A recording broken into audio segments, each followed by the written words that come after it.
So, in this book, since it is a self-study kind of a book, so as I read through it and I practice the sadhanas, I may have questions. Will you answer those questions to me?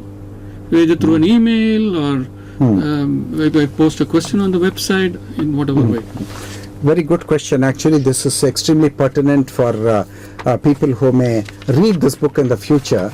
Now, actually, I'm a funny kind of fellow, because I actually want to, I'm looking for people to dialogue with me. And honestly, I want to say something which may be disturbing to all of you, but I want to say that I'm not actually able to find people who will engage in a dialogue with me. I'm not finding. Because you pose one question, and when I reply, I expect you to pose a second question, which you don't. And so when I wrote Ramana Maharshi's Moksha, I was looking for questions on the book. I got few appreciations from Westerners mostly, but nobody asked me questions, the kind of questions which I asked my master, Shri Bhagavan, during the long years of satsang with him, and which I contemplated. Nobody is asking me those questions, because those questions actually give you away. Those questions will come only to a mumukshu who has thrown away his worldly life for the truth.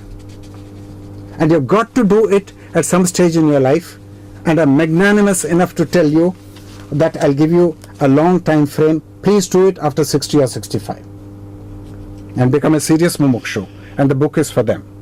And I'll be too happy to answer all those questions. Thank you. Okay, the question then for you is this: the little self is a Shakti. Right. Now, why is the self, the little self, that we identify with it so strongly, an obstacle in the spiritual quest for self-realization? Why? That is the divine design, and that's the conundrum you've got to solve. That's the paradox you've got to resolve. Not by belief, not by believing some master, whatever insight that master might have, that's worthless. But then I am asked in this one life that I know to negate what is for what is not visible. How do I do that? It needs a lot of guts. You've got to do it because you have no option. You can postpone doing it. And first of all, you can't negate what is. All that you can do is observe what is in a dispassionate way. And that is what Krishnamurti is asking us to do. To observe dispassionately as it is, without criticism, without judgment, without condemnation, without running away from it. The whole thing. Now, as you keep on doing it, then something extraordinary happens to you. That is what happened to me. And that will happen to everybody. The question is, are you dedicated to this? Because your worldly life and your worldly success will come in the way and will spoil that dedication, will interfere with that prolongation of that sadhana which is necessary. So, if you do it, then certainly you're going back home, assuredly.